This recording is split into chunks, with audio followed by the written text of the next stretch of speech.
Director किम भी सोचने लगे कि उनका हॉस्पिटल का बिल किसने भरा था। पहले तो उन्हें लगा कि ये बिल डायरेक्टर चोई ने भरा होगा, क्योंकि उन्हें ही उनकी मदर की इलनेस के बारे में पता था। मगर ये होने के चांसेस बहुत कम थे, क्योंकि डायरेक्टर चोई पर्सनल और प्रोफेशनल मैटर्स को अलग ही रखते हैं। तो क्या ये सीईओ वू ने करा था? क्योंकि डायरेक्टर चोई के अलावा उन्हें ही उनकी मदर की सिचुएशन के बारे में पता था। डायरेक्टर किम ने भी जब थोड़ा रियलिस्टिक होकर सोचा तो उन्हें भी पता था कि सीईओ वू को सिर्फ प्रॉफिट से मतलब था, और वो इस तरह के इंसान नहीं है जिन्हें दूसरे पर्सन की फीलिंग के बारे में पता होगा। सीईओ वू ने ही एक तरह से डायरेक्टर किम को ब्लैकमेल करा था, तो ये सीईओ वू तो नहीं हो सकते। ये सोचते हुए मैनेजर किम एचएस के पास आ गए थे। एचएस ने डायरेक्टर किम को ग्रीट करा। डायरेक्टर किम ने बताया कि वो कुछ समय से बिजी थे और सॉन्ग की प्रोग्रेस के बारे में पूछा। एचएस ने बताया कि एनिमल आइलैंड का ओएसटी कंप्लीट हो गया था और सॉन्ग को इंजीनियरिंग टीम को भी दे दिया गया था। मैनेजर किम ने जो वहाँ पे गाना चल रहा था उसके बारे में पूछा। एचएस ने बताया कि एचएस ने ये एक स्प्रिंग के ऊपर नया गाना बनाया है। डायरेक्टर किम ने बताया कि ये गाना बहुत ज्यादा अच्छा था और नए सीजन में ये गाना हिट हो सकता था। डायरेक्टर किम ने भी कहा कि एचएस बहुत समय से स्टूडियो में ही थे और उनके बिजी शेड्यूल के साथ वो इतने अच्छे गाने प्रोड्यूस करते जा रहे थे। यहाँ डायरेक्टर किम सीईओ वू से एक मैसेज पे बात कर रहे थे और पूछ रहे थे कि क्या उनका प्रपोजल अभी भी वैलिड था। सीईओ वू ने बताया कि उनका ऑफर वैलिड था और क्या डायरेक्टर किम इंटरेस्टेड थे। डायरेक्टर किम ने पूछा कि अगर वो एचएस को अपने साथ लेके आएंगे तो क्या वो अपनी सैलरी को नेगोशिएट कर सकते हैं। डायरेक्टर किम भी मैसेजिंग के टाइम इस सिचुएशन को जल्दी रैप अप करना चाहते थे। डायरेक्टर किम एचएस को बता रहे थे कि उन्हें पता चला कि उन्हें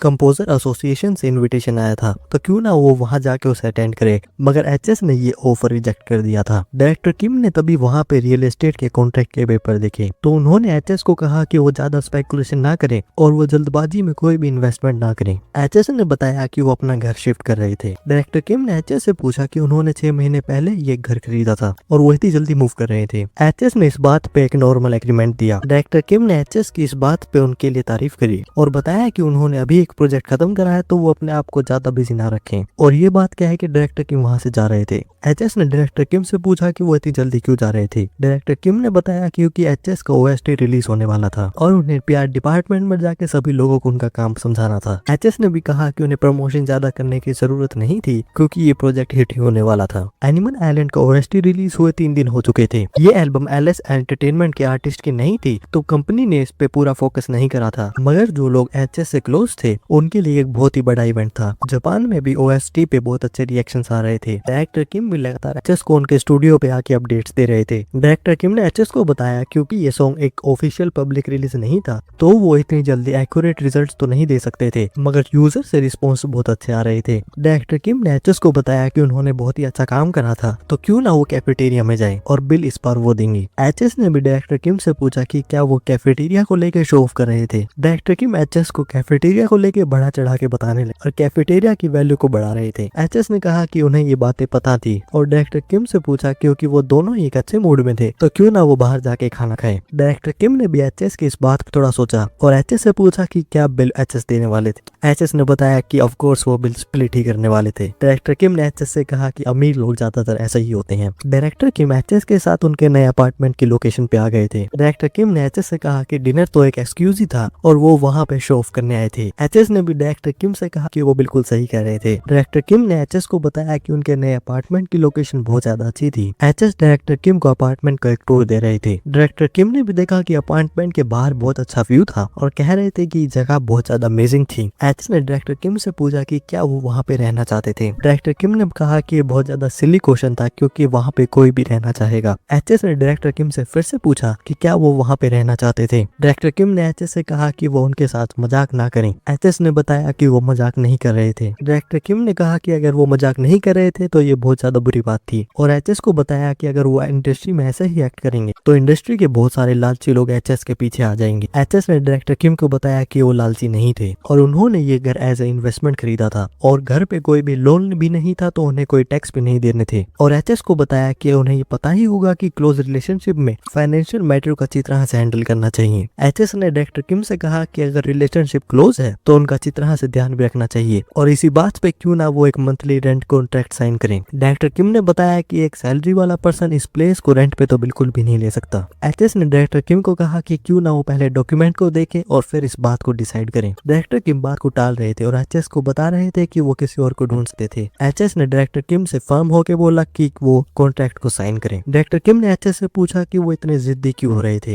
एचएस ने बताया कि वो रेंट में इंटरेस्टेड इंटरेस्टेड नहीं थे और क्यों ना बस एक बार डायरेक्टर किम उनका रेंट का कॉन्ट्रैक्ट देखें। डायरेक्टर किम ने भी जब रेंट का कॉन्ट्रैक्ट देखा तो रेंट बहुत ज्यादा कम था और एचएस से पूछा कि वो ऐसे क्यों रिएक्ट कर रहे थे। और यहाँ वापस मैसेजेस में डायरेक्टर किम ने सीईओ वो से पूछा कि क्या उनका ऑफर वैलिड था और क्या वो सैलरी को नेगोशिएट कर सकते थे कि अगर वो एचएस को अपने साथ लाएं। डायरेक्टर किम ने ये मैसेज लिखा ही था, मगर ये मैसेज उन्होंने क्लियर करके एक और मैसेज लिखा और पूछा कि क्या वो एचएस के बिना ट्रांसफर कर सकते थे। सीईओ वो ने बताया कि वो चाहते तो ये थे कि वो साथ में आए, मगर उन्होंने ये भी कहा कि एचएस उनकी पूरी वर्थ नहीं थे। और सीईओ वू और डायरेक्टर किम ने फ्राइडे को एक मीटिंग सेट कर ली थी। डायरेक्टर किम भी सोच रहे थे कि उन्होंने एचएस को कुछ देर के लिए इस्तेमाल करने की कोशिश करी थी, तो क्या वो सच में इस चीज को रिसीव कर सकते थे। और उन्होंने एचएस से कहा कि ये डील एचएस के लिए बहुत ज्यादा अनफेयर थी। तो एचएस ने पूछा कि क्या ये लॉस वो अपने फ्यूचर के लिए ले रहे थे, क्योंकि एचएस को ये चीज एक इन्वेस्टमेंट दिख रही थी और अगर डायरेक्टर किम यहाँ पे रहेंगे तो वो कंपनी के भी ज्यादा पास होंगे और वो एचएस का अच्छी तरह से ध्यान रख पाएंगे। डायरेक्टर किम ने भी जब एचएस की इस बात पे सोचा तो उन्होंने एचएस से पूछा कि क्या एचएस ये चाहते थे कि वो उनके लिए रोज स्टूडियो में खाना लेके आए। एचएस ने भी मजाक करते हुए कहा कि उनका प्लान पकड़ा गया। डायरेक्टर किम के पास वहाँ पे कुछ भी वर्ड्स नहीं थे, तो उन्होंने थोड़ी देर सोचने के बाद एचएस से पूछा कि क्या वो वही थे डैडी लॉन्ग लेग जिन्होंने उनकी मदर का बिल भरा था। एचएस ने डायरेक्टर किम से उनकी बात का मतलब पूछा। डायरेक्टर किम वहाँ से जा रहे थे तो एचएस उन्हें पीछे से कह रहे थे कि अगर वो वहाँ से जाएंगे तो उन्हें बहुत बड़ा लॉस होगा और डायरेक्टर किम के बिना एचएस अपनी 100% एबिलिटी का इस्तेमाल नहीं कर पाएंगे, जिसकी वजह से एलएस एंटरटेनमेंट को भी बहुत बड़ा लॉस होगा। डायरेक्टर किम ने भी कहा कि वो बात को समझ गए थे और वो उनकी कंपनी और उनके कंपोजर को लॉस में तो नहीं छोड़ सकते थे, तो क्यों ना वो उनके लैंडलॉर्ड के डॉक्यूमेंट्स को स्टैम्प करें। डायरेक्टर किम ने भी देख लिया था कि वो एचएस को छोड़ के तो नहीं जा सकते थे और फ्राइडे को जब वो सीईओ किम से मिल रहे थे, सीईओ किम डायरेक्टर किम से उनके ऑफर के बारे में पूछ रहे थे, मगर डायरेक्टर किम ने उनके ऑफर को रिजेक्ट कर दिया था। सीईओ किम ने यह बात एक्सपेक्ट नहीं करी थी और उन्होंने डायरेक्टर किम से पूछा कि क्या इस बात का कारण ये था कि वो डायरेक्टर चोई को धोखा नहीं देना चाहते थे और बताया कि वो उनकी जिम्मेदारी को समझ सकते थे, मगर उनका अगर माइंडसेट यही रहा तो वो इस इंडस्ट्री में ज्यादा नहीं टिक पाएंगे। डायरेक्टर किम ने बताया कि वो अपने इमोशंस पे जजमेंट नहीं ले रहे थे। सीईओ वू ने फिर पूछा कि उनके ऑफर को रिजेक्ट करने का कारण क्या था और उन्हें भी पता था कि उनकी मदर की सर्जरी और हाउसिंग कॉस्ट कम नहीं थे। डायरेक्टर किम ने बताया कि वो पैसे के लिए से कोई भी गलत काम नहीं कराना चाहते थे और वो ये भी अप्रिशिएट कर रहे थे कि वो उनके सिचुएशन को देख के उनकी मदद करने की कोशिश कर रहे थे, मगर डायरेक्टर किम की जो भी प्रॉब्लम थी वो उनको खुद रिजॉल्व कर सकते थे और सीईओ वू को इस बात की ज्यादा चिंता करने की जरूरत नहीं थी। डायरेक्टर किम ये बात कहकर चले गए थे, मगर ये रिजेक्शन सीईओ वू को बिल्कुल भी प्रेजेंट नहीं लग रहा था। एचएस यहाँ पे टीचर ली के साथ एक मैच खेल रहे थे। टीचर ली एचएस से पूछ रहे थे कि क्या वो फ्यूचर में भी दूसरों को एक काइंडनेस दिखाएंगे। एचएस ने बताया कि वो ऐसा बिल्कुल भी नहीं करेंगे और एचएस के पास कोई भी कारण था कि वो अपने कमाए हुए पैसे किसी को भी देंगे।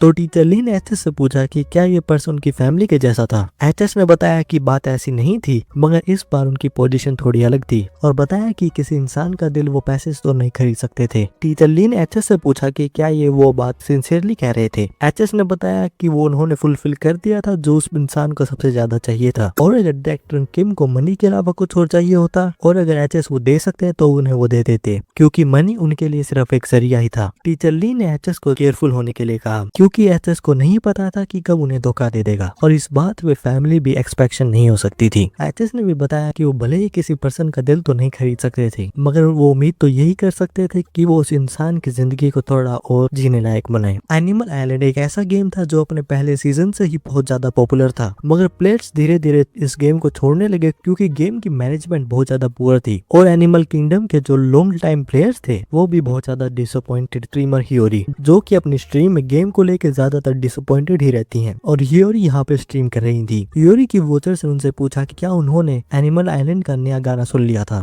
तो हियोरी ने भी गाने को प्ले करते हुए कहा कि भले ही गाना कितना अच्छा हो मगर गेम की मैनेजमेंट बिल्कुल भी अच्छी नहीं होने वाली थी। मगर जब गेम का ओएसटी शुरू हुआ तो हियोरी ने एक शॉकिंग रिएक्शन दिया। वोचर्स ने भी पूछा कि वो क्या कर रही थी और वो गाने को पूरा सुने। हियोरी भी गाने को पूरा सुन रही थी और वो गाने को सुनते सुनते बहुत ज्यादा इमोशनल हो गई। वोचर्स भी कह रहे थे कि गाना बहुत ज्यादा अच्छा बना था। हियोरी ने भी रियलाइज कर लिया था कि उनके लिए बहुत बड़ी अपॉर्चुनिटी होने वाली थी और उन्हें बाकी प्लेयर्स को भी इस बारे में बताना होगा। तो हियोरी ने वहाँ पे एक चैलेंज शुरू कर दिया था और अपने वोचर्स को कहा कि उन्हें इस गाने को ज्यादा स्प्रेड करना होगा ताकि गेम के यूजर्स गेम पे वापस आ जाएं। वोचर्स भी हियोरी से उनके चैलेंज का फॉर्मेट पूछ रहे थे। कुछ समय बाद वोचर्स ने कमेंट करके बताया कि इस गाने के कंपोजर एचएस थे और वो कंपोजर कोरिया में बहुत ज्यादा फेमस थे और जिन्नी की जो लास्ट एल्बम आई थी वो भी उन्हीं ने प्रोड्यूस करी थी। ह्योरी ने भी बताया कि उन्हें जिन्नी के गाने भी बहुत ज्यादा अच्छे लगते हैं। ह्योरी का इंटरेस्ट एचएस में उन्हें एक इंक्वायरी बोर्ड में ले आया था और जैसे जैसे उनका चैलेंज बढ़ रहा था तो धीरे धीरे एचएस टॉप 10 सर्च रैंकिंग्स में आ गए थे। डायरेक्टर चोई भी गाने की सक्सेस की न्यूज देख रहे थे। डायरेक्टर किम ने बताया कि ये बात रिपोर्ट में नहीं थी मगर जापान में एक चैलेंज शुरू हुआ था जिसकी वजह से गाना और ज्यादा फेमस होता जा रहा था।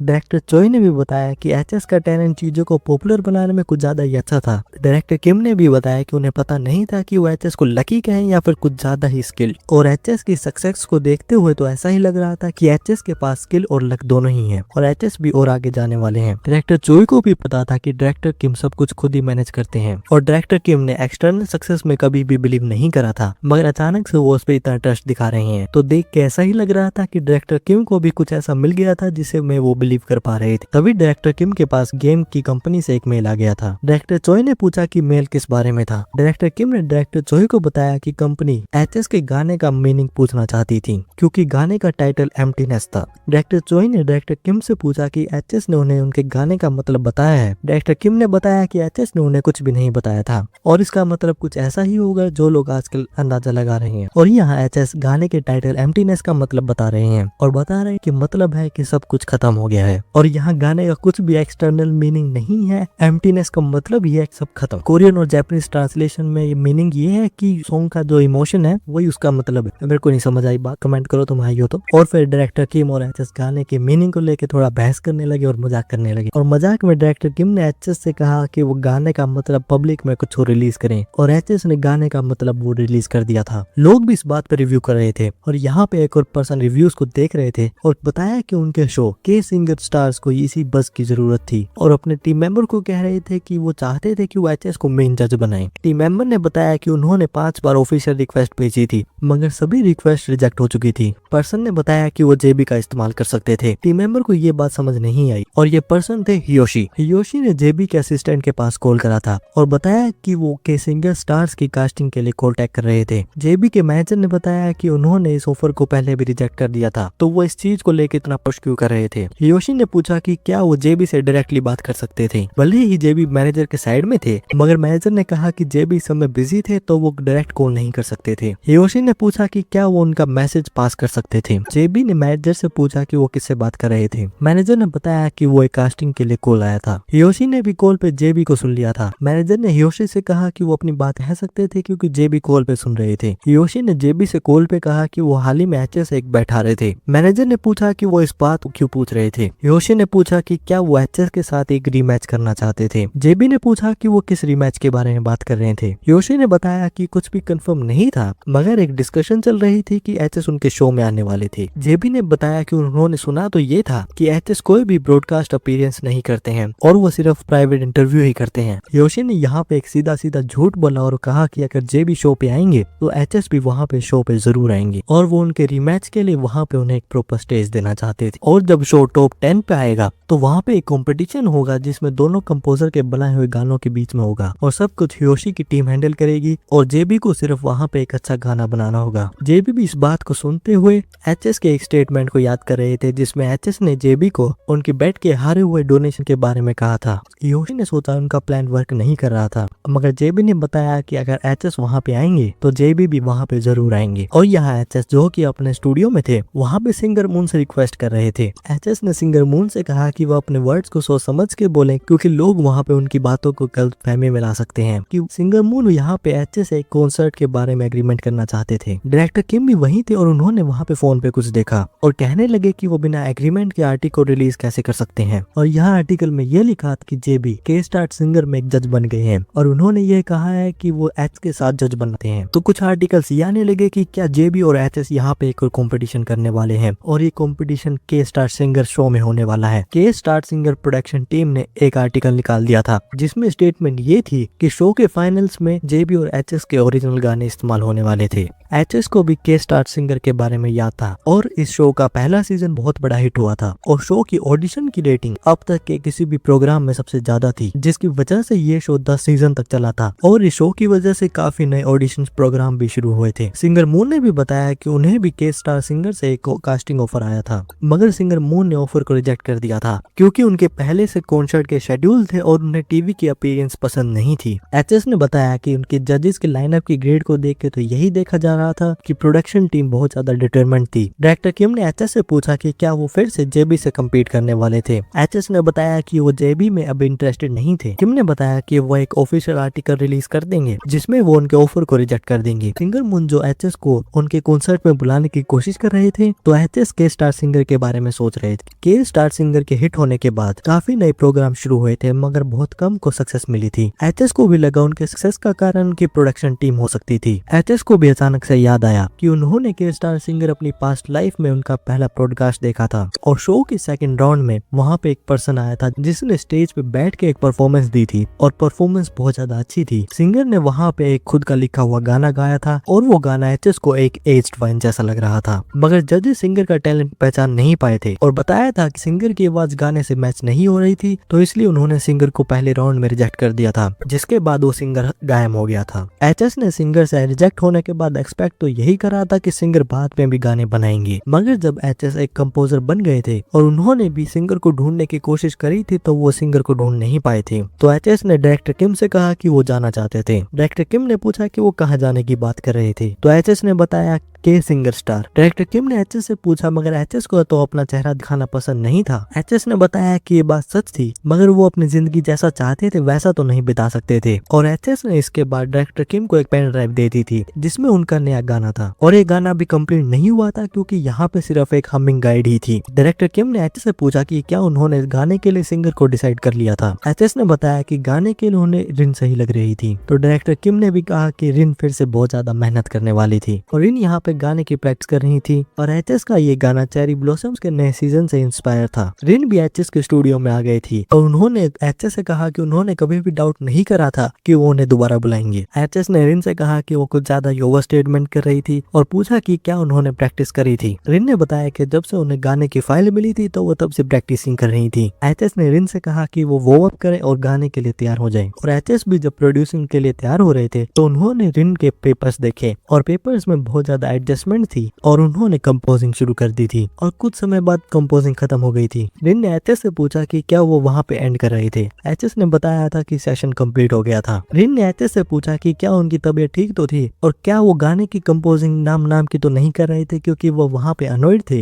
एचएस ने जब नाम की सुना तो वो थोड़ा गुस्सा हो गए। रिन ने कहा कि वो ऐसा नहीं कह रही थी। रिन अभी भी श्योर नहीं थी कि क्या एचएस उन्हें अप्रूव कर रहे थे और या रिन ने इतनी इंप्रूवमेंट कर दी थी कि वो एचएस के स्टैंडर्ड पे आ गई थी क्योंकि ये रिकॉर्डिंग सेशन बहुत ज्यादा जल्दी खत्म हो गया था और वहाँ पे सिर्फ 3 ही टेक्स हुए थे। डायरेक्टर किम भी वहाँ पे आ गए थे तो रिन और एचएस ने भी डायरेक्टर किम को ग्रेट करा। एचएस ने डायरेक्टर किम को बताया कि उनकी रिकॉर्डिंग खत्म हो गई। डायरेक्टर किम ने भी पूछा कि क्या सच में रिकॉर्डिंग खत्म हो गई थी क्योंकि जब भी एचएस रिकॉर्डिंग करते हैं तो वहाँ पे कम से कम 3 ऑल नाइटर्स तो होते ही हैं। एचएस ने डायरेक्टर किम से उनकी बात का मतलब पूछा क्योंकि इस तरह से डायरेक्टर किम तो उन्हें एक इवल कंपोजर कह रहे हैं जो अपने सिंगर को टॉर्चर करते हैं। डायरेक्टर किम ने एचएस से पूछा कि वो कह तो ऐसे रहे हैं कि वो एक इवल कंपोजर नहीं है। डायरेक्टर किम ने एचएस से कहा कि वो उनसे कुछ कहना चाहते थे और बताया कि एचएस ने जो उन्हें पेन ड्राइव दी थी वो उन्होंने गुमा दी थी। डायरेक्टर किम ने इस बात के लिए माफी मांगी और बताया कि उन्होंने पेन ड्राइव को कंपनी के अंदर ही खोया था मगर वो इस बात पर रिलैक्स नहीं कर सकते थे क्योंकि वो पेन ड्राइव कंपनी के अंदर ही गुम हुई थी। एचएस ने बताया कि उन्हें चिंता करने की जरूरत नहीं थी। डायरेक्टर किम ने बताया कि ये बहुत बुरी चीज हो सकती थी कि अगर किसी गलत इंसान ने उस पेन ड्राइव को ले लिया हो और ज्यादा प्रॉब्लम ये भी हो सकती थी कि अगर उनका गाना चोरी हो जाए। एचएस ने बताया कि उनके पास ओरिजिनल ऑडियो फाइल थी और अगर किसी इनसाइडर को एक गाना मिला होगा तो वो पेन ड्राइव को वापस कर देगा या फिर उसे डिस्पोज कर देगा और एलएस एंटरटेनमेंट कॉपीराइट को लेके बहुत ज्यादा सेंसिटिव है और ये बहुत बड़ा कोई बेवकूफी होगा जिसे कंपनी के अंदर कोई पेन ड्राइव मिली हो और वो इसे खुद इस्तेमाल करे मगर एलएस एंटरटेनमेंट के अंदर ऐसा एक बेवकूफ है और जो डिस्ट्रीब्यूशन कंपनी जिन्हें रिन का नया गाना मिला था उन्हें एक और वैसा ही नया गाना मिला था और एचएस ने भी वो गाना सुन लिया था। डायरेक्टर किम भी कह रहे थे कोई एक्सपर्ट ना भी हो तो भी ये पहचान सकता था कि ये गाना एचएस की पेन ड्राइव से ही बना था। एचएस भी इस बात पे एग्री कर रहे थे। डायरेक्टर किम भी एचएस से माफी मांग रहे थे और कह रहे थे कि उन्हें इस चीज को अच्छी तरह से मैनेज करना चाहिए था। एचएस को भी याद आ गया था कि कंपनी में सभी लोगों की इंटेंशन अच्छी नहीं थी। डायरेक्टर किम ने बताया कि गाने के अंदर सब कुछ सही में था और सबसे बड़ी बात ये थी कि ये गाना टीम 1 ने सबमिट करा था। एचएस ने पूछा कि क्या ये डायरेक्टर पार्क की ही टीम है। डायरेक्टर किम भी कह रहे थे कि कोई पर्सन ऐसा क्यों ही करेगा। और एचएस से कहा कि उन्हें चिंता करने की जरूरत नहीं थी क्योंकि वो प्लेगरिज्म का एविडेंस लेके टीम 1 की मैनेजमेंट के पास भेज देंगे। एचएस ने डायरेक्टर किम को रोक लिया था और कहा कि वो वहां पे खुद जाएंगे। और यहाँ एलएस एंटरटेनमेंट में डायरेक्टर पार्क एक सिंगर से मिलके जा रहे थे और सिंगर का नाम था कैंग, और कैंग अपना सोलो डेब्यू करने वाले थे। डायरेक्टर पार्क ने यह भी सुना था कि एक मेजर ऑडिशन प्रोग्राम शुरू होने वाला था और प्रोग्राम का नाम था के सिंगर स्टार। डायरेक्टर पार्क ये सब सुनते हुए जा ही रहे थे, लेकिन वहां तभी एक जोर से आवाज आई और यहाँ एचएस और डायरेक्टर किम थे। डायरेक्टर किम कह रहे थे कि वो वहां पे एक रिक्वेस्ट कर रहे थे और उन्होंने जो डिस्ट्रीब्यूशन कंपनी के पास ऑडियो फाइल भेजी थी वो उसकी रिलीज को रोक दे। डायरेक्टर किम ने बताया कि जिस दिन उन्होंने डिस्ट्रीब्यूशन कंपनी के पास अपना गाना भेजा था तो उसी दिन टीम 1 ने एक बहुत ही सेम गाना वहां पे सबमिट करा था। तो वो जानना चाहते थे कि आखिर वहां पे चल क्या रहा था और वो टीम 1 से उनके थॉट्स को पूछना चाहते थे। टीम 1 के मेंबर ने कहा कि क्या वो ये कहना चाहते थे कि टीम 1 के मेंबर ने टीम 2 के गाने को प्लेगराइज करा था। एचएस ने कहा कि वो बात को इनडायरेक्टली कह रहे थे मगर उनके कहने का मतलब बिल्कुल यही था। टीम 1 के मेंबर यहाँ पे और ज्यादा चिल्लाने लगे। तभी वहां पे डायरेक्टर किम आ गए थे और उन्होंने पूछा कि आखिर वहां पे चल क्या रहा था। टीम 1 के मेंबर ने डायरेक्टर को पार्क को बताया कि टीम 2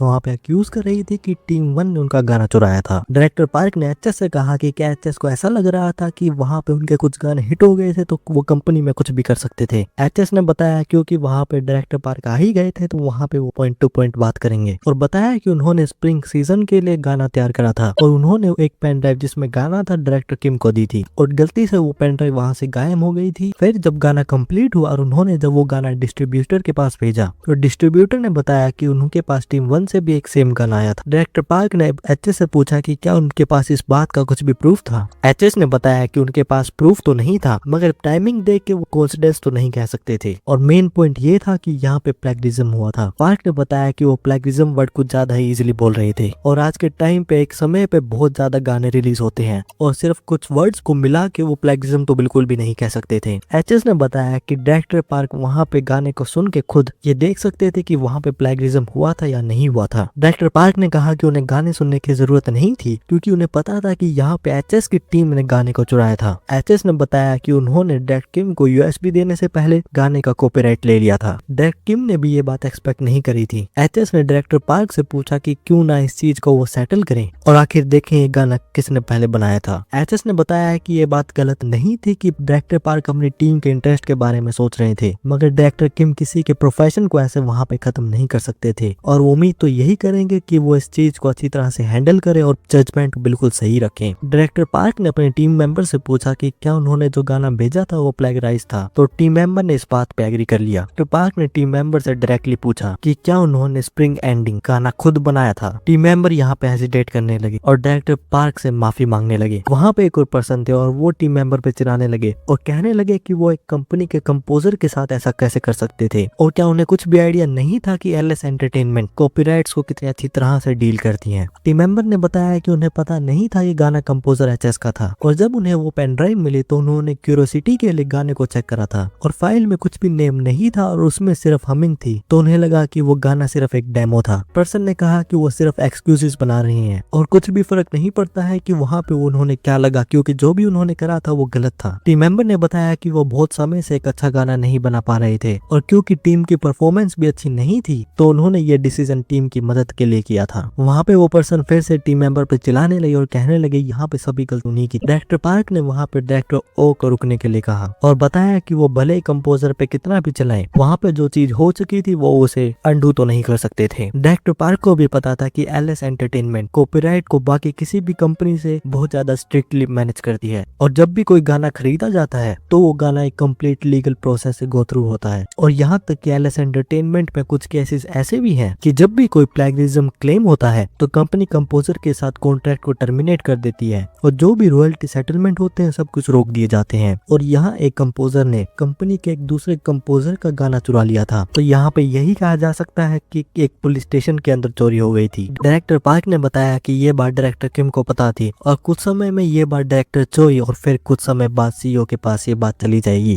डायरेक्टर पार्क ने कहा कि वो इस चीज को कैसे भी हैंडल करने की कोशिश करेंगे और डायरेक्टर ओ से कहा कि वो गाने के डिस्ट्रीब्यूशन को रोक दे और रिलीज को भी कैंसिल कर दे और टीम 1 से कहा कि वो जब भी कम्पीट करे तो वो अपनी स्किल सही करे। डायरेक्टर पार्क ये बात कह के जा रहे थे। ये बात कह के डायरेक्टर पार्क बाहर गए ही थे। टीम 1 वहाँ पे बात करने लगे कि ये बात है भी वो पर्सन रहा था जिसने जो डॉक्यूमेंट एचएस के लिए आया था खुद गोद ले लिया था। और ये बात कि वहाँ पे स्किल से कम्पीट किया जाए डायरेक्टर पार्क के कैरेक्टर में बिल्कुल भी नहीं थी, मगर डायरेक्टर पार्क ने सिर्फ ये बातें सुनी और कुछ नहीं कहा और वो वहाँ से चले गए। और यहाँ के स्टार सिंगर का थर्ड राउंड चल रहा था। जजेस भी यहाँ पे आपस में मिल रहे थे और जज बता रहे थे कि थर्ड राउंड में भी वहाँ पे बहुत ज्यादा लोग थे और बात कर रहे थे कि अगर वो वहाँ पे पूरी रात भी रुके तो वहाँ पे सबके ऑडिशन तो नहीं हो पाएंगे। योशी ने बताया कि उन्हें चिंता करने की जरूरत नहीं थी क्योंकि काफी मेंबर्स तो इतने नर्वस होंगे तो वो वापस चले जाएंगे और कुछ पेरेंट्स वहाँ पे ऑडिशंस को होने नहीं देंगे। जज ने जब वहाँ पे खाली सीट देखी तो पूछा कि क्या वो सीट जेबी के लिए थी। योशी ने बताया कि जेबी वहाँ पे एक मेन जज थे मगर ऑडिशन के लिए वो वहाँ पे दूसरी लोकेशन पे थे और वो सीट थी वो थी एचएस के लिए और एचएस भी वहाँ पे आ गए थे और उन्होंने अपने आप को इंट्रोड्यूस कर दिया था। जजेस ने एचएस को वहाँ पे एक्सपेक्ट नहीं करा था। एचएस ने बताया कि उन्होंने पर्सनल रीजंस के लिए हेलमेट पहन रखा है। जज ने बताया कि वो जब तक जजिंग करेंगे तो वहाँ पे कुछ ज्यादा फर्क नहीं पड़ता है। वहाँ पे बाकी लोग भी थे और वो बात कर रहे थे कि एचएस ने हेलमेट क्यों पहन रखा है और वो बात कर रहे थे कि उन्होंने कुछ रूमर सुने थे कि एचएस के फेस पे एक बहुत बड़ा बर्थ मार्क था या फिर उनकी चिन थोड़ी ज्यादा अजीब और ह्यूमर्स भी इतने सारे थे तो वहाँ पे कुछ भी कंफर्म नहीं था। और शो के प्रोड्यूसर को भी पता था क्योंकि वहाँ पे एचएस हेलमेट पहन के आए थे तो इस बात को लेके बहुत ज्यादा कंसर्न थे। एचएस ने जज बनने के लिए कुछ कंडीशंस दी थी जिसमें कुछ कंडीशंस मेनली उनके हेलमेट के लिए थी और एक कंडीशन ये थी कि उनकी जजमेंट को कोई भी फोर्स नहीं कर सकता था। मेंबर बता रहे थे कि लोग एचएस के फेस को लेके बहुत ज्यादा क्यूरियस थे और अगर एचएस किसी भी एपिसोड में अपना हेलमेट नहीं हटाएंगे तो लोगों का इंटरेस्ट बहुत जल्दी चला जाएगा और ऐसा भी हो सकता है कि वो शो को बाद में बॉयकॉट करें और बहुत ज्यादा कंप्लेंट्स भी आए। और ब्रॉडकास्टिंग डायरेक्टर भी कह रहे हैं कि वो हेलमेट के साथ किसी को शो में तो नहीं आने दे सकते हैं। प्रोड्यूसर ने बताया कि एचएस की साइड ने ये बात बिल्कुल क्लियर कर दी थी और ये चीज बिल्कुल भी नेगोशिएट नहीं होती थी और इसीलिए वहाँ पे वो क्रिएटिव प्रोड्यूसर के पास आए थे ताकि वो इन इश्यूज को रिजोल्व कर सके। क्रिएटिव प्रोड्यूसर ने प्रोड्यूसर से पूछा कि क्या वो उन्हें रिजल्ट्स को प्रॉमिस कर सकते हैं और अगर ऐसा होगा तभी वो डायरेक्टर से कुछ जस्टिफिकेशन ले पाएंगे। प्रोड्यूसर ने बताया कि ये बहुत ऑब्वियस बात और वो इस ऑडिशन प्रोग्राम को कोरियन इंडस्ट्री का बेस्ट ऑडिशन प्रोग्राम बनाने वाले थे। और एचएस के हेलमेट के अलावा वहाँ पे जो कंडीशन थी वो थी जेबी की कॉन्ट्रैक्ट फी और उनकी एपिसोड फी, मगर उसी वजह से वो एचएस के अपीयरेंस को कंफर्म कर पाए थे। प्रोड्यूसर ने बताया कि वो सीन को शुरू करने वाले थे। जज ओयंग ने बताया कि वो एचएस से मिलना चाहती थी और उन्होंने एचएस से पूछा कि क्या वहाँ आते हुए ट्रैफिक बहुत ज्यादा था क्योंकि उन्हें आने में थोड़ा लेट कर दिया था। एचएस ने बताया कि वो शूटिंग शुरू होने से पहले आ गए थे तो क्या इस चीज में कोई प्रॉब्लम थी। जज ओयंग को एचएस का रिप्लाई थोड़ा अजीब लगा क्योंकि एचएस पहले तो सही बोल रहे थे। होस्ट ने वहाँ पे शो को शुरू कर दिया था और होस्ट ने बताया कि ऑडिशन का थर्ड राउंड था और यहाँ बैक स्टेज पे स्टाफ मेंबर यहाँ पे योन के पास गई और उन्होंने उन्हें उनका नंबर दे दिया था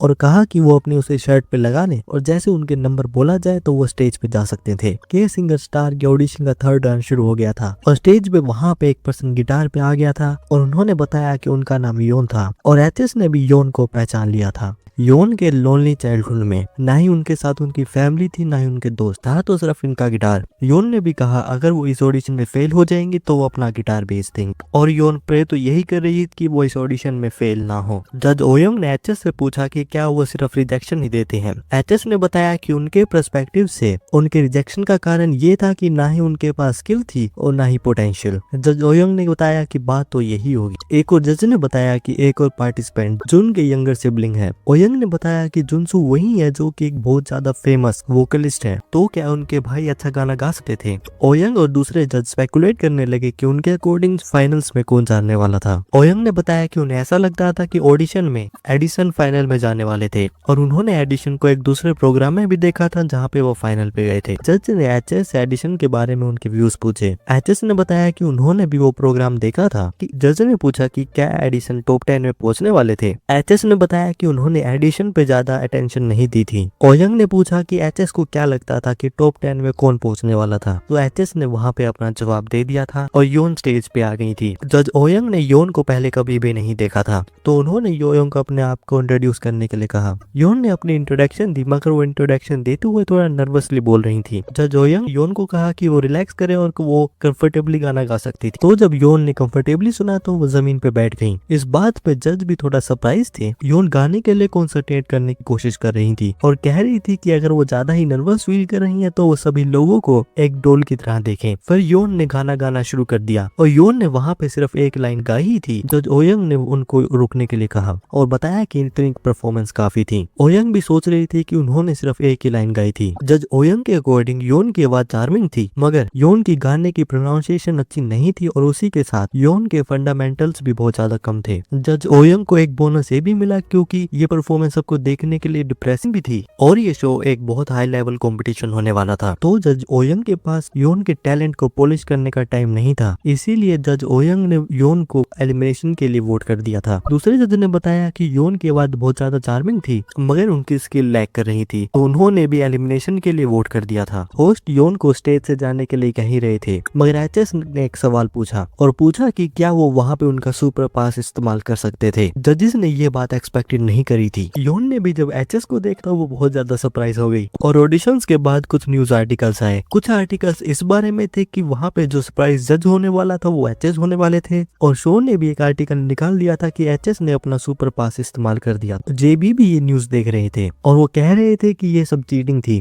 क्योंकि एचएस और जेबी की अपीयरेंस कंफर्म के आर्टिकल 3 दिन बाद ब्रॉडकास्ट से पहले रिलीज होने वाले थे और जेबी की एजेंसी भी आर्टिकल रिलीज करने का इंतजार कर रही, मगर यहाँ पे शो ने ही एचएस के बारे में आर्टिकल्स निकाल दिए थे और वो एचएस के सुपर पास को एज ए बेट इस्तेमाल करना चाहते थे। जेबी ने बताया कि उन्हें ये बात समझ नहीं आ रही थी। मैनेजर ने पूछा कि क्या वो ब्रॉडकास्टिंग स्टेशन के बेट के बारे में बात कर रहे थे। जेबी ने बताया कि वो एचएस के बारे में बात कर रहे थे क्योंकि जेबी ने भी एचएस ने जिस पार्टिसिपेंट के ऊपर सुपर पास इस्तेमाल करा था उनकी परफॉर्मेंस की वीडियो देखी थी और वो परफॉर्मेंस उन्हें बहुत ज्यादा खराब लगी थी। जेबी को भी लग रहा था कि ये सब एचएस अटेंशन के लिए कर रहे थे और इसी के साथ के सिंगर स्टार के ऑडिशन खत्म हो गए थे। कुछ समय बाद एचएस का नया गाना चेरी ब्लॉसम्स भी रिलीज हो गया था और एक ही दिन में बाद वो चार्ट्स में भी आ गया था। के स्टार सिंगर का पहला एपिसोड रिलीज ही होने वाला था, लेकिन तभी वहाँ पे एचएस एक अनएक्सपेक्टेड पर्सन से मिले। यहाँ पर एचएस और डायरेक्टर पार्क बात कर रहे थे। डायरेक्टर पार्क ने बताया कि एचएस के नए गाने की मेलोडी इतनी ज्यादा अच्छी थी कि उन्हें बिलीव नहीं हो रहा गाना एचएस ने बनाया था। एचएस ने पूछा कि क्या यही बात कहने के लिए डायरेक्टर पार्क उनका कंपनी के बाहर इंतजार कर रहे थे क्योंकि एचएस को लग रहा था कि वो बात कुछ और करना चाहते थे। डायरेक्टर पार्क ने बताया कि एचएस सही कह रहे थे और वो वहाँ पे उनकी टीम की तरफ से जो प्लेगरिज्म हुआ था उसको रिजोल्व करने आए थे। डायरेक्टर पार्क ने बताया कि टीम 1 ने जो गाना सेंड करा था तो उन्होंने वो कैंसिल कर दिया था। डायरेक्टर पार्क को भी पता था कि प्लेगरिज्म एक बहुत ज्यादा सेंसिटिव इशू था और वो ये नहीं चाहते थे कि एचएस इस बात को सिर्फ टाल दे। और डायरेक्टर पार्क ने भी कहा कि एचएस उन्हें जो भी पेनल्टीज देंगे वो सब डायरेक्टर पार्क एक्सेप्ट करेंगे। एचएस ने ये बात एक्सपेक्ट नहीं करी थी क्योंकि अब तक डायरेक्टर पार्क एचएस पर अटैक कर रहे थे, तो वो अचानक से यहाँ पे ऐसे बात क्यों कर रहे थे और क्या डायरेक्टर पार्क अपने टीम मेंबर को सच में प्रोटेक्ट करना चाहते थे।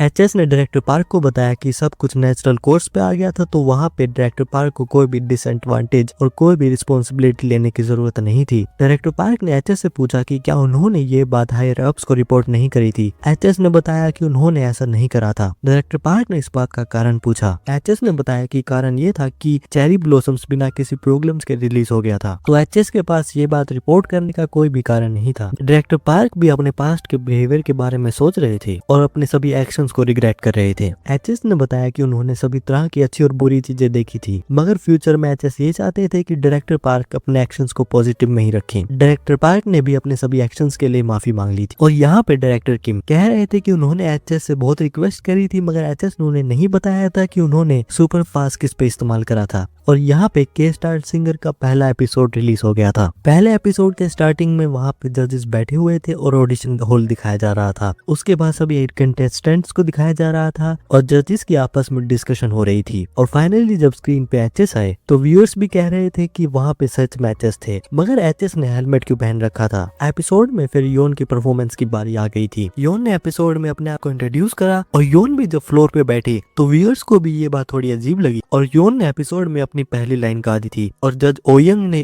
योन को रोक लिया था। व्यूअर्स भी कह रहे थे कि योन की आवाज तो अच्छी थी मगर गाने का मूड बहुत ज्यादा अजीब था और योन की टेक्निक भी बहुत ज्यादा नॉर्मल थी। दोनों ही जजेस ने योन को एलिमिनेट कर दिया था। एपिसोड में फिर एचएस ने कहा कि वो योन पे अपना सुपर पास इस्तेमाल करना चाहते थे और इसी मोमेंट पे एपिसोड खत्म हो गया था। व्यूअर्स भी कह रहे थे कि एपिसोड जल्दी खत्म क्यों हो गया था और एचएस ने आखिर ऐसा क्यों किया था। व्यूअर्स बात कर रहे थे कि एचएस के इस डिसीजन का कारण क्या था और उन्होंने योन पे सुपर पास इस्तेमाल क्यों करा था। डायरेक्टर किम भी कह रहे थे कि एचएस ने कहा था कि वो ब्रॉडकास्ट देखें, मगर उन्हें फिर से एक और वीक इंतजार करना होगा। योन ने भी यहाँ पे ब्रॉडकास्ट देखा था और वो भी रिमेम्बर कर रही थी कि जब एचएस ने उन पे सुपर पास का इस्तेमाल करा था। योन सोच रही थी कि एचएस ने उन पे सुपर पास का इस्तेमाल क्यों करा था, मगर उन्होंने डिसाइड करा कि वो कुछ भी ओवरथिंक नहीं करेंगे और इस सवाल का जवाब उनके पास ही होगा। मेन राउंड के शूटिंग का दिन आ गया था। स्टाफ मेंबर एचएस के हेलमेट में माइक लगा रही थी और सभी प्रिपरेशन के बाद एचएस जजेस के पास आ गए थे। जज ने जज ओयंग से पूछा कि एचएस ने हेलमेट क्यों पहन रखा था और क्या एचएस वहाँ पे कॉमेडी करने आए थे। जज ओयंग ने बताया कि हेलमेट सबसे लीस्ट चीज थी क्योंकि एचएस का सुपर पास का इस्तेमाल करना कुछ ज्यादा ही अलग बात थी। जेबी ने भी सुना था कि एचएस अपना फेस नहीं दिखाते हैं, मगर जब जेबी ये चीज खुद देख रहे थे तो उन्हें ये चीज और ज्यादा रिडिकुलस लग रही थी। जज ने जेबी से पूछा कि क्या वो एचएस से मिले हुए थे। जेबी ने बताया कि ये उनकी एच के साथ पहली मीटिंग। शो के अनाउंसर ने बताया कि उन्हें पहला शूट करना था तो जजेस आपस में एक नेचुरल कन्वर्सेशन करें। जज ओयंग ने बताया कि वो किस कंटेस्टेंट की परफॉर्मेंस को देखने के लिए एक्साइटेड थी और बाकी जजेस भी कुछ कंटेस्टेंट के बारे में बात कर रहे थे। जेबी ने बताया कि वो सबसे ज्यादा योन में क्यूरियस थे क्योंकि एचएस ने उन पे सुपर पास का इस्तेमाल करा था। जेबी ने भी सुपर पास के बारे में न्यूज देखी थी और वो भी देखना चाहते थे कि आखिर योन कितनी अमेजिंग है। ओपनिंग शूट खत्म होने के बाद मेन जजिंग शुरू हो गई थी। बहुत कंटेस्टेंट्स आके अपनी परफॉर्मेंस दे रहे थे और क्योंकि रिकॉर्डिंग सेशन बहुत ज्यादा लंबा चल रहा था तो वहाँ पे जजेस और कंटेस्टेंट्स दोनों ही टायर्ड हो रहे थे। स्टेज पे अगले कंटेस्टेंट आ गए थे और वो थे योन। जजेस कह रहे थे कि योन के पास का एटमॉस्फेयर कुछ अलग लग रहा था। जज ने बताया कि वो फाइनली के सिंगर स्टार के पहले सीजन के सबसे बड़े कंटेस्टेंट को देख रहे थे। योन ने जज से पूछा कि क्या वो उनके बारे में बात कर रहे थे। जज ने बताया कि वो वही कंटेस्टेंट थे जिन पे एचएस ने अपना सुपर पास इस्तेमाल करा था। योन ने बताया कि वो एचएस की इस बात पे बहुत ज्यादा ग्रेटफुल थी। जज ने योन से पूछा कि क्या वो मेन राउंड में वो गाना गाने वाली थी जो एचएस ने उनके लिए चूज करा था। योन ने इस बात पे कंफर्मेशन दी। जज ने योन से कहा कि वो आखिरी बार एलिमिनेट होने वाली थी। जज उम्मीद करेंगे कि वो एचएस के लिए इस बार अच्छी परफॉर्मेंस दे। योन फिर से स्टेज पे बैठ गई थी और एचएस ने योन की तरफ देख के खुद के ऊपर पॉइंट करा। ये देख के योन ने अपनी परफॉर्मेंस शुरू कर दी थी। योन के परफॉर्मेंस का इंट्रो बहुत ज्यादा सोलफुल था। जज सोच रहे थे कि क्या यहाँ पे योन की आवाज सॉन्ग को थोड़ा खराब करने वाली थी, मगर जब योन ने गाना शुरू करा तो वहाँ पे सभी जजेस सरप्राइज हो गए थे और इस बार योन की परफॉर्मेंस रोकी नहीं गई थी। योन की परफॉर्मेंस खत्म हो गई थी और यहाँ परफॉर्मेंस से पहले योन को शो के स्टाफ मेंबर बता रहे थे कि योन के लिए ये गाना बिल्कुल परफेक्टली असाइन हुआ था और ये गाना योन ने जो अभी तक गाया था एक अलग लेवल पे होने वाला था। योन इस बात पे डाउटफुल थी, मगर सभी जजेस ने योन को पास दे दिया था। जज ओयंग ने बताया कि जब उन्होंने योन को ऑडिशन में देखा था और वो योन को अब देख रही थी तो वो बिल्कुल अलग पर्सन की तरह दिख रही थी और ऑडिशन में जज ओयंग ने कहा कि योन की आवाज गाने से नहीं मिल रही और बात ये थी कि वहाँ पे गाना ही प्रॉब्लम था और उन्हें योन की ये परफॉर्मेंस बहुत ज्यादा अच्छी लगी थी। योन ने इस बात पे जज ओयंग को थैंक यू कहा। जज ने बताया कि उन्होंने इमेजिन भी नहीं किया था कि योन की परफॉर्मेंस एक रिदम सॉन्ग के साथ इतनी अच्छी सूट करेगी और योन ने इस गाने की वाइब बिल्कुल चेंज कर दी थी और वो भी योन के अगले परफॉर्मेंस के लिए बहुत ज्यादा एक्साइटेड थे। एक और जज ने बताया कि उन्होंने योन के ऑडिशन की परफॉर्मेंस नहीं देखी थी, मगर अगर वो वहाँ पे इतनी ही स्किल होती तो वो भी उन्हें सुपर पास दे देते। जेबी ने भी सुना था कि जब कोई इस इंडस्ट्री में बहुत ज्यादा समय बिता देता है तो उस पर्सन की इंस्टिंक्ट डल हो जाती है। जेबी जिन्होंने योन की परफॉर्मेंस दर्जनों बार देखी थी और वो खुद की प्रोड्यूसिंग की स्किल को इंडस्ट्री में सबसे बेस्ट कहते हैं, वो इस बात पे बहुत ज्यादा गुस्सा थे कि उन्होंने उनके पोटेंशियल को डिस्कवर नहीं करा था।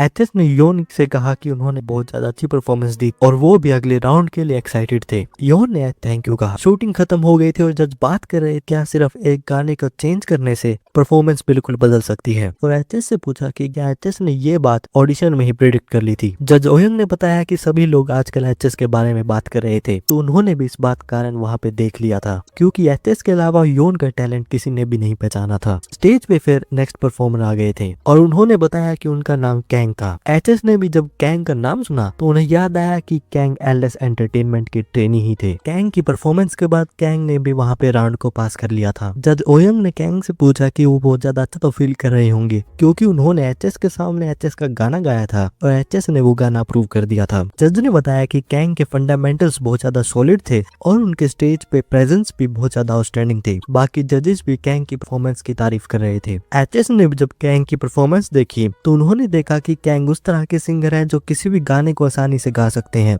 मगर एचएस ने कैंग को अपनी पिछली लाइफ में कभी भी नहीं देखा था। मगर एचएस को यकीन था कि कैंग इस राउंड के बाद बहुत ज्यादा फेमस होने वाले थे। होस्ट ने एचएस से उनका फाइनल रिव्यू पूछा। एचएस ने कैंग को उनका गाना चूज करने के लिए थैंक यू कहा और बताया कि कैंग में एक नेचुरल स्टार बनने की क्वालिटी है, मगर एचएस ये नहीं कह सकते थे कि कैंग की नेचुरल वॉइस अच्छी थी। कैंग भी ऑडिशन के बाद एचएस की इस बात के बारे में सोच रहे थे। कैंग को भी पता था कि वो अपनी नेचुरल वॉइस को सिर्फ एफर्ट से तो ओवरकम नहीं कर सकते थे। कैंग फिर वहाँ पे बस में आ गए थे और बस में वो योन के पास गए और बताया कि वो कैंग थे और पूछा कि क्या वो उनके साथ बैठते थे। बस पार्टिसिपेंट्स को लेके जा रही थी और पूरे रास्ते में कैंग सिर्फ बातें करते जा रहे थे। योन भी सोच रही थी कि कैंग सभी लोगों में से उनके साथ ही क्यों बैठे थे। योन ने कैंग से पूछा कि उन्हें उनके बारे में कैसे पता था। कैंग ने बताया कि ये बात अजीब होती कि उन्हें योन के बारे में नहीं पता होता क्योंकि योन को एचएस से एक सुपर पास मिला था और योन के बारे में सभी लोग बात कर रहे थे। योन भी अपनी तारीफ सुन के थोड़ा शाई फील कर रही थी। कैंग ने भी कहा कि योन ज्यादा इजीली एम्बैरेस हो रही थी और योन से पूछा कि उनका ऑडिशन में आने का कारण क्या था। योन ने इस बारे में कुछ जवाब नहीं दिया। कैंग ने भी योन से ज्यादा क्वेश्चन नहीं करे और कहा कि वो वैसे भी कॉम्पिटिशन्स में एक दूसरे को मिलने ही वाले थे तो वो एक दूसरे को धीरे धीरे जान सकते थे। होस्ट ने बताया कि टोटल 100 लोगों ने पहले राउंड को कंप्लीट कर लिया था और ये अच्छी बात थी कि उन्होंने थोड़ा रेस्ट करा था, पर वहाँ पे बहुत ज्यादा टफ कंपटीशन होने वाला था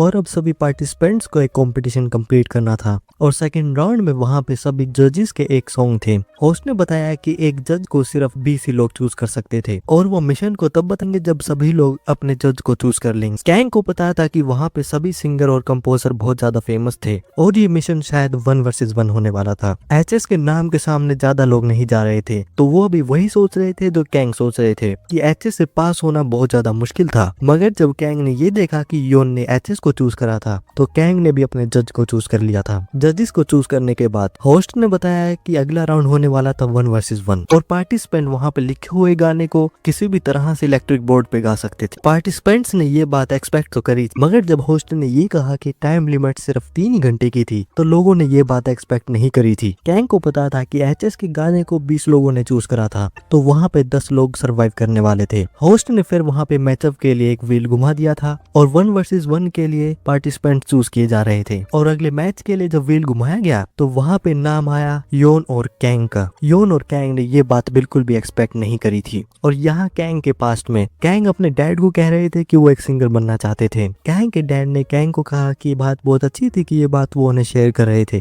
कैंग ने अपने डैड को बताया कि वो सबसे बेस्ट सिंगर बनना चाहते थे। कैंग के डैड जो कि थे डायरेक्टर पार्क ने कहा कि उन्हें कैंग का एम्बिशन बहुत ज्यादा अच्छा लगा और वो कैंग को अपने ड्रीम को कंप्लीट करने के लिए जो भी चाहिए वो देंगे। कैंग भी इस कंपटीशन को अपनी सक्सेस के लिए एज ए स्टेपिंग स्टोन इस्तेमाल करने वाले थे और उसके लिए कैंग को वहां पे जीतना होगा। कैंग भी जब योन को देख रहे थे तो वो भी याद कर रहे थे कि जब उन्होंने जज ओयंग ने योन की परफॉर्मेंस का रिव्यू दिया था और कैंग भी बहुत ज्यादा सरप्राइज थे जब योन की परफॉर्मेंस कुछ ही समय में इतनी ज्यादा चेंज हो गई थी। कैंग के पास कैंग के मैनेजर का मैसेज आ गया था। कैंग के मैनेजर ने उनके लिए सॉन्ग भेज दिया था। कैंग को भी पता था कि उन्हें वहां पे गाना अच्छी तरह से गाना होगा और अप्रूव होना होगा। होस्ट ने बताया कि वहां पे सिर्फ 30 मिनट बचे थे। कैंग बहुत ज्यादा खुश थे क्योंकि वहां पे सिर्फ उन्हें गाने की प्रैक्टिस करनी थी क्योंकि उनके मैनेजर ने उनके पास एक अरेंज वर्जन भेज दिया था। कैंग को भी लग रहा था कि वो इस राउंड में योन को बीट कर सकते थे, मगर जब कैंग ने योन को देखा तो योंग अभी तक अपने गाने को अरेंज कर रही थी। जजेस आपस में बात कर रहे थे क्योंकि वहां पे टाइम बहुत कम था तो सभी लोगों की गाने की एडजस्टमेंट लगभग सेम ही थी और एक 1v1 बैटल में किसी को एलिमिनेट करना बहुत ज्यादा मुश्किल। तो दूसरे जज ने बताया कि ये बात सिर्फ जज ओयंग के लिए थी क्योंकि वो जज दोनों को ही एलिमिनेट करना चाहते थे। जजेस ने फिर एचएस से पूछा। एचएस ने इस बात पे एग्री करा। जज ओयंग ने भी पूछा कि क्या वो दोनों को ही एलिमिनेट करना चाहते थे। एचएस ने इस बात से एग्री करा। एचएस ने बताया कि ये बात कहना कि प्रैक्टिस के लिए टाइम बहुत कम था और बहुत ज्यादा नर्वसनेस से उन्होंने गलतियां कर दी थी और वो यूजुअली ऐसे नहीं है। ये सब बातें स्टेज पे आने के बाद एक्सक्यूजेस ही होती हैं और जब वो कंपटीशन में है तो वो सर्वाइवल में फेल तो नहीं हो सकता। और नेक्स्ट परफॉर्मेंस थी योन और कैंग की। होस्ट ने योन को बताया बताया कि पहले परफॉर्मेंस कैंग देंगे और उसके बाद योन। योन ये बात सुन के स्टेज के साइड में आ गई थी। जज ओयंग ने बताया कि ये बैटल एक म्यूजिशियन और एक आर्टिस्ट के बीच में होने वाली थी। जजेस भी कह रहे थे कि ये बैटल एक तरह से शो के बेस्ट में होने वाली थी। जज ओयंग ने बताया कि प्रोडक्शन टीम के इस मूव की वजह से उन्हें इन दोनों में से एक को एलिमिनेट तो करना ही होगा। योन भी जब स्टेज पे थी तो वो भी देख रही थी कि सेट वहाँ पे कुछ ज्यादा ही बड़ा था।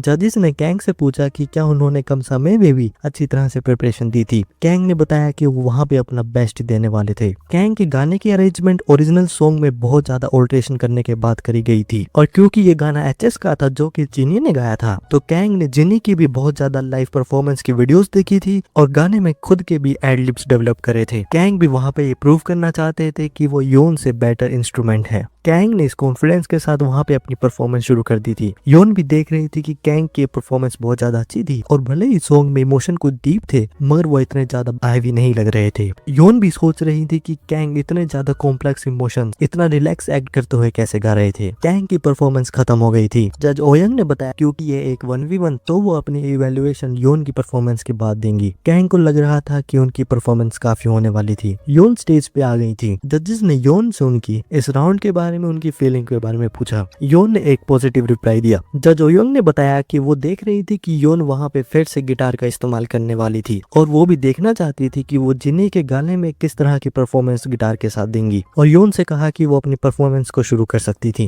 कैंग देख रहे थे कि योन की आंखें एचएस पे ही फिक्स थी और योन ने अपनी परफॉर्मेंस शुरू दी थी। जे भी देख रहे थे कि योन की परफॉर्मेंस एक मिशन के साथ शुरू हुई थी और योन की मेलोडी थोड़ी अलग थी मगर तभी योन की गिटार की परफॉर्मेंस थोड़ी इंटेंस हो गई। जे भी देख रहे थे कि योन ने एक बीट से वहाँ पे पूरे वेन्यू में इमोशंस को ओवरड्राइव में ला दिया था। ओरिजिनली ये गाना एक स्लो टेम्पो में था। ना ही सिर्फ योन ने 3 घंटे में ओरिजिनल सॉन्ग में इतने ज्यादा चेंजेस कर दिए थे मगर उसी के साथ साथ उस गाने को योन ने बिल्कुल परफेक्टली अपने स्टाइल में परफॉर्म करा था। जेबी ने भी उसी मोमेंट में रियलाइज करा कि एचएस ने कौन सा टैलेंट रिकॉग्नाइज करा था जो जेबी नहीं कर पाए थे और योन को उनके ऑडिशन के बाद एक अलग डायरेक्शन में भेज दिया था, वो भी सिर्फ एक गाने को चेंज करके। योन की परफॉर्मेंस खत्म हो गई थी और योन के पास कोई भी रिग्रेट्स नहीं थे। योन भी कंफ्यूज थी कि कोई भी उन्हें कोई रिस्पॉन्स क्यों नहीं दे रहा था। जेबी ने योन से पूछा कि उन्होंने इस गाने को ऐसे क्यों अरेंज करा था। योन ने बताया कि उन्हें ऐसा लग रहा था कि अगर वो इस तरह से गाने को अरेंज करेंगी तो वो गाना उनके लिए बेस्ट सूट करेगा और माफी मांगी क्योंकि उन्होंने कभी भी गाने की अरेंजमेंट को फॉर्मली स्टडी नहीं करा था। जेबी भी देख रहे थे कि योन ने ये गाना अपने इंस्टिंक्ट पे अरेंज करा था और योन को बताया कि उनकी परफॉर्मेंस बहुत ज्यादा अच्छी थी। जजेस फिर डिस्कस कर रहे थे कि वो किस पार्टिसिपेंट को एलिमिनेट करें और किसे नहीं। सभी जजेस एक एक करके कैंग और योन के परफॉर्मेंस को बता रहे थे और दोनों ही परफॉर्मेंस में डिफरेंस को देख रहे थे और इस बात पे फ्रस्ट्रेटेड भी हो रहे थे कि प्रोडक्शन टीम ने इन दोनों को आखिर पेयर क्यों करा था। एचएस ने वहां पे सजेस्ट करा कि क्यों ना वो एक मेजोरिटी वोट करें और बिना दूसरे जजेस के बारे में सोचे एक पर्सनल वोट दे। कुछ समय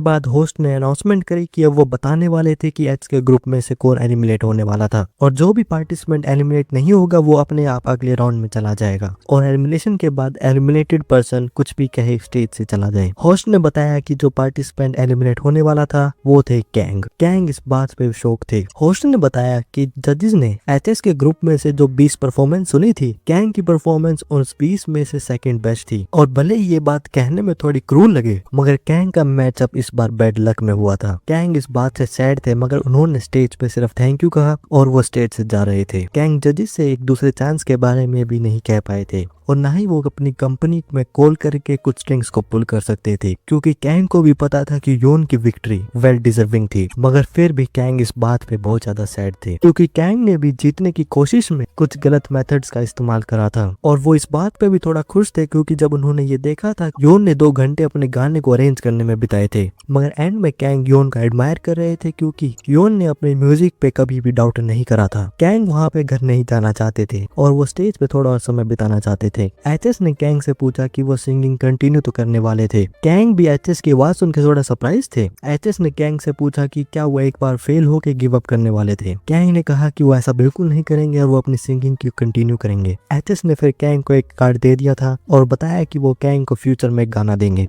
एक पर्सन योन को ऑडिशन देख रहे थे और स्क्रीन को देखते हुए कह रहे थे कि वो उन्हें माफ नहीं कर सकते हैं। और यहाँ योन जो डायरेक्टर पार्क से पूछ रहे थे कि वो उन्हें ये सब क्या दे रहे थे, डायरेक्टर पार्क ने बताया कि ये सब डिशेस थी। योन ने भी देखा कि वहाँ पे कुछ ज्यादा ही डिशेस थी, मगर ये सब डिशेस रेडिश की थी। डायरेक्टर पार्क ने बताया कि उन्होंने सुना था कि एचएस को रेडिश कुछ ज्यादा ही पसंद है, तो इसीलिए वो सुबह जल्दी उठ के रेडिश से मिलती हुई सभी डिशेस ले आए थे। कैंग को ये बात ज्यादा समझ तो नहीं आई, मगर उन्होंने डायरेक्टर पार्क को थैंक यू कहा और वो वहाँ से चले गए थे। डायरेक्टर पार्क भी अभी तक बिलीव नहीं कर पा रहे थे, क्योंकि एचएस ने भी जब कैंग का रेज्यूमे देखा था तो वो देख के उन्हें पता चल ही गया होगा कि कैंग एलएस एंटरटेनमेंट के ही ट्रेनी है। मगर क्योंकि अब डायरेक्टर पार्क और एचएस में सब ठीक था, वो थोड़ा एम्बेरस फील कर रहे थे। और यहाँ कैंग जो एचएस का इंतजार कर रहे थे, एचएस भी वहाँ पे आ गए थे। कैंग ने जब एचएस की आवाज सुनी तो वो भी समझ गए थे कि वो एचएस, और वो सरप्राइज्ड एक्ट कर रहे थे। एचएस ने पूछा कि वो इतने सरप्राइज्ड क्यों थे। कैंग एचएस को देख के ये सोच रहे थे कि एचएस कुछ ज्यादा ही यंगर थे। कैंग ने एचएस को जो भी साइड डिशेस डायरेक्टर पार्क ने उन्हें दी थी, एचएस को दे दी थी। एचएस ने बताया कि ये सब नेसेसरी नहीं था। कैंग ने बताया कि वो पैसे नहीं थे और उन्होंने सुना था कि उन्हें रेडिश पसंद थी, तो उनके लिए रेडिश की डिशेस लेके आए थे। एचएस ने भी पूछा ये बात उनसे किसने कही थी। कैंग ने एचएस से पूछा कि क्या वो सच में कंपोजर एचएस ही थे। एचएस भी सर पे हाथ रखते हुए बोलने लगे कि क्या कैंग को लगता था कि वो एक फेक थे। तभी एचएस को याद आया कि वो हेलमेट पहनना भूल गए थे। कैंग ने बताया कि वो किसी चीज को लेके क्यूरियस थे और उन्होंने सुना था कि टीम 1 और टीम 2 के बीच में रिलेशनशिप अच्छे नहीं चल रहे थे, जिस वजह से एचएस भी थोड़ा हर्ट फील कर रहे होंगे। एचएस ने कहा कि ये बात क्यों होगी और वो सिर्फ इंस्ट्रूमेंट को प्ले करना चाहते थे जो उन्हें पसंद था, और एचएस को फर्क नहीं पड़ता था कि उनका इंस्ट्रूमेंट किसी भी टीम में हो। कैंग ने भी जब इंस्ट्रूमेंट सुना तो वो खुश हो रहे थे और बताया कि उन्होंने अपना बहुत ज्यादा टाइम एचएस के सॉन्ग्स को ट्रेन करने में बिताया था, और जब सॉन्ग चूज करने की बारी आई थी तो उन्होंने एचएस का सॉन्ग चूज करा था। कैंग एक्साइटेड होते जा रहे थे और एचएस को अपने बारे में बताते जा रहे थे और कह रहे थे कि वो एचएस की बहुत ज्यादा रिस्पेक्ट कर रहे थे। एचएस ने कहा कि कैंग अपने आप को कंट्रोल करें और अगर कैंग उनके साथ काम करना चाहते हैं तो उन्हें एक टेस्ट को क्लियर करना होगा। कैंग ने एचएस के टेस्ट को एक्सेप्ट कर लिया था।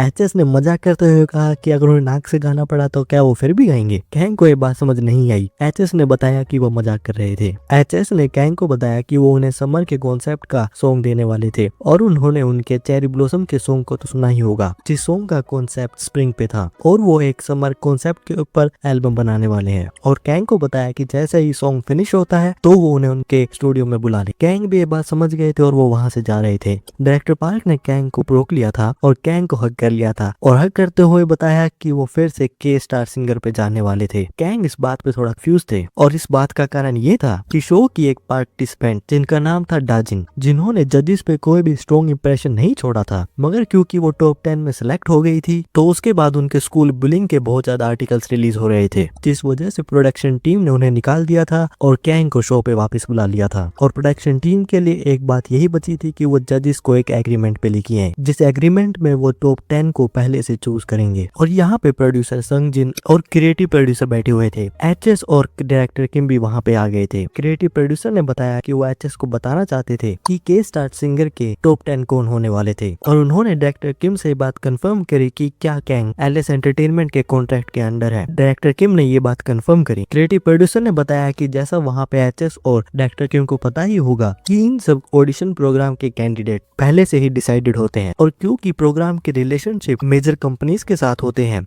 तो इसीलिए टॉप 10 फाइनलिस्ट भी डिटरमेंट हो जाते हैं। इसीलिए क्रिएटिव प्रोड्यूसर एचएस को उनके पहले से डिसाइडेड कैंडिडेट्स की लिस्ट दे रहे थे और वो जज करते टाइम इन सब का ध्यान रखें। प्रोड्यूसर संग ने बताया कि लिस्ट में कैंग भी पहले से डिटरमेंट है। एचएस ने योन के बारे में पूछा। प्रोड्यूसर संग ने बताया कि वो योन को एलिमिनेट करने वाले थे। एचएस ने क्रिएटिव प्रोड्यूसर से पूछा कि कैंग और योन ही प्रोग्राम के दो सबसे बड़े आउटपुट्स हैं। क्रिएटिव प्रोड्यूसर बहाना बनाने लगे और बताने लगे कि योन और कैंग का बस खत्म हो रहा था और पहले से स्पोर्ट्स भी फुल हो गए थे, तो ब्रॉडकास्टिंग स्टेशन ने डिसाइड करा था कि वो और पैसे इस पे नहीं लगा सकते थे। कैंग ने क्रिएटिव प्रोड्यूसर से पूछा कि क्या उनकी कंपनी को कैंडिडेट्स की एजेंसी से भी इन्वेस्टमेंट मिली थी। क्रिएटिव प्रोड्यूसर ने इस बात पे एग्री करा और बताया कि पहले एक पार्टिसिपेंट ऐसी थी जो टॉप 10 में नहीं थी और उनका नाम ली यू था, मगर बाद में ली यू का कॉन्ट्रैक्ट JN एंटरटेनमेंट के साथ हो गया था और JN एंटरटेनमेंट ने उन्हें एक बहुत बड़ी इन्वेस्टमेंट एक्सचेंज में दी थी अगर ली यू टॉप 2 में आए। डायरेक्टर किम भी समझ गए थे कि JN एंटरटेनमेंट CEO वू की ही कंपनी होगी। डायरेक्टर किम ने फिर कैंग के बारे में पूछा और बताया कि एलएस एंटरटेनमेंट ने कोई भी इन्वेस्टमेंट नहीं करी थी और क्या वो कैंग को उनके बैकग्राउंड के लिए प्रमोट कर रहे थे और वो एलएस एंटरटेनमेंट के साथ एक रिलेशनशिप बनाना चाहते थे। प्रोड्यूसर्स ने इस बात पे एग्री करा। एचएस भी समझ गए थे क्योंकि योन किसी एजेंसी के साथ नहीं थी तो ब्रॉडकास्टिंग कंपनी इस चीज से कोई भी पैसा नहीं कमा सकती थी। क्रिएटिव प्रोड्यूसर ने बताया क्योंकि उन्हें पता था कि एचएस योन पे नजर रख रहे थे तो इसीलिए वो अलग से मीटिंग करके उन्हें बात बता रहे थे। एचएस ने बताया कि वो जैसा चाहे वैसा कर सकते थे और वो इस चीज में इंटरफेयर नहीं करेंगे, मगर अगर यही कारण है तो वो शो को छोड़ रहे हैं। इस बात पे दोनों प्रोड्यूसर हैरान हो गए और उनसे पूछा कि वो अचानक से शो को छोड़ क्यों रहे हैं। एचएस ने बताया कि उनके शो को ज्वाइन करने का कारण योन ही थी और क्योंकि अब वो पर्पस वहाँ पे नहीं है तो उनके पास प्रोग्राम में भी रहने का ज्यादा कारण नहीं है। प्रोड्यूसर ने एचएस से कहा कि वो कुछ ज्यादा ही हवा में उड़ रहे हैं और क्या वो ब्रॉडकास्टिंग स्टेशन के कॉन्ट्रैक्ट को ब्रेक करने की पेनल्टी से नहीं डर रहे हैं और गुस्सा होकर कहा कि क्या वो दोबारा टीवी पे नहीं आना चाहते हैं। एचएस ने बताया कि उनके लिए पेनल्टी कुछ भी नहीं थी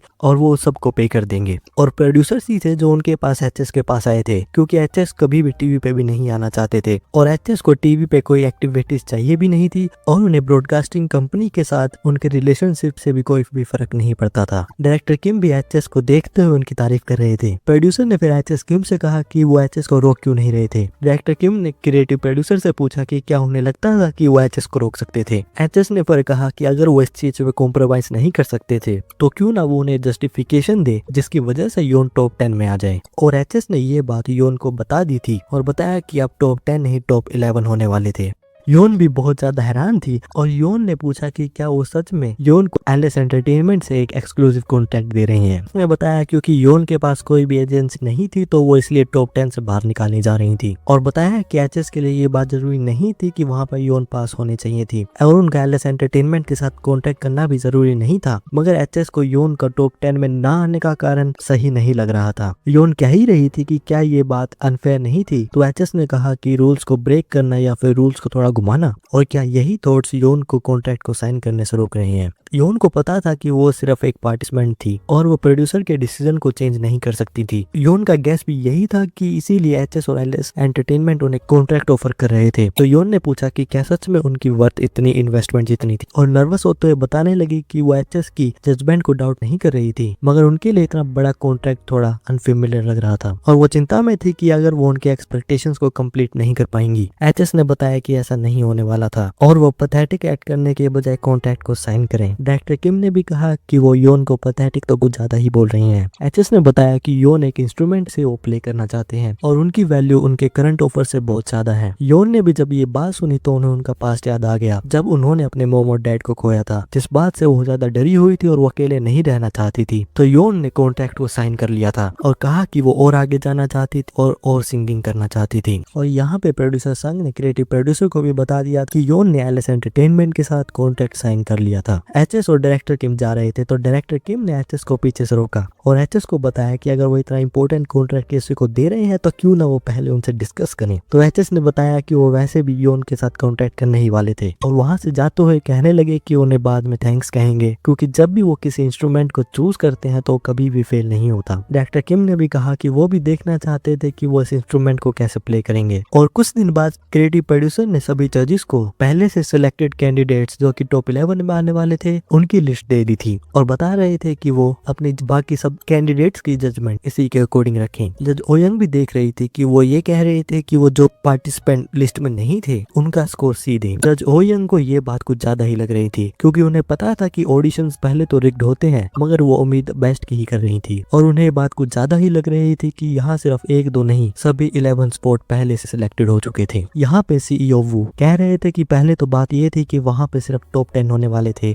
तो लोग तो यही कहेंगे क्योंकि ली यू ने उनकी कंपनी JN एंटरटेनमेंट के साथ कॉन्ट्रैक्ट साइन करा था, इसीलिए यहाँ पे कंपटीशन को चेंज कर दिया जा रहा था। प्रोड्यूसर संघ ने बताया कि ये बात उनके कंट्रोल में नहीं थी और उन्हें भी पता था कि सीईओ वू लियू को बस एज ए एक्सक्यूज इस्तेमाल कर रहे थे और उन्हें उनके आर्ट की रेपुटेशन की चिंता बिल्कुल नहीं थी और उनकी मेन प्रॉब्लम ये थी कि उन्होंने एक बहुत बड़ी इन्वेस्टमेंट देके लियू को टॉप 10 में डाला था, मगर अचानक से योन भी उसी पोजीशन पे आ गई जिन्होंने कुछ भी इन्वेस्टमेंट नहीं करी थी। सीईओ वू ने कहा कि वो पूरी सिचुएशन को जानना चाहते थे। प्रोड्यूसर ने एग्जीक्यूटिव व्यू सीईओ वो एक मैं एग्जीक्यूटिव बोलूंगा, नाम चेंज हो रहा है, सीईओ वो एग्जीक्यूटिव व्यू सेम ही पर्सन है, यही पर्सन है जिसने काम खराब करा था, ब्लैकमेल करना आया था जो कि। प्रोड्यूसर ने एग्जीक्यूटिव व्यू को बताया कि उन्हें यून के बारे में तो पता ही होगा और बताया है कि उन्होंने एलएस एंटरटेनमेंट के साथ कॉन्ट्रैक्ट साइन कर लिया था और क्योंकि मेन जज एचएस इसमें इन्वॉल्व हो गए थे तो इसीलिए सिचुएशन चेंज हो गई थी और बताया कि वहां पे एचएस भी आ गए थे। एग्जीक्यूटिव व्यू को लग रहा था कि इस सब अनफेयरनेस में गलती डायरेक्टर किम की थी। डायरेक्टर पार्क भी कैंग के साथ वहां पे आ गए थे और उन्होंने वहां पे क्रिएटिव प्रोड्यूसर को कैंग से इंट्रोड्यूस कराया। तभी वहां पे डायरेक्टर कैंग ने एचएस को भी देखा और देखा कि एचएस और डायरेक्टर किम एग्जीक्यूटिव व्यू के सामने खड़े थे। डायरेक्टर किम ने कहा कि उन्होंने एक स्पॉट लेने के लिए बहुत ज्यादा पैसे दिए थे मगर अचानक से किसी को सेम स्पॉट वो फ्री में मिल गया था। तो एग्जीक्यूटिव व्यू को ये बात कुछ ज्यादा ही अच्छी लग रही होगी। एग्जीक्यूटिव व्यू डायरेक्टर किम से कह ही रहे थे कि अगर वो सेम इंडस्ट्री में काम करेंगे तो वो उनसे लगातार मिलने वाले थे और वो अगर सिर्फ एचएस की वजह से उनके साथ ऐसा कर रहे थे तो उन्हें उनके रिलेशनशिप के बारे में फिर से सोचना होगा। डायरेक्टर किम ने बताया कि उनके आपस के बीच का रिलेशनशिप टॉप 11 को फिर से टॉप 10 को नहीं बदलने वाला था और क्या एग्जीक्यूटिव व्यू ऐसा इसलिए कर रहे थे क्योंकि उन्होंने उनका ऑफर रिजेक्ट कर दिया था। डायरेक्टर पार्क भी वहां पे आ गए थे और उन्होंने एग्जीक्यूटिव व्यू को अपने पास बुलाया। एग्जीक्यूटिव व्यू ने भी डायरेक्टर पार्क को ग्रीट करा। डायरेक्टर पार्क ने पूछा कि वहां पे एटमॉस्फेयर ऐसा क्यों था और क्या वो वहां पे कुछ इंटरप्ट कर रहे थे। डायरेक्टर पार्क ने एग्जीक्यूटिव व्यू से कहा कि वो आपस में ग्रीटिंग्स को प्रॉपर्ली मेंटेन रखें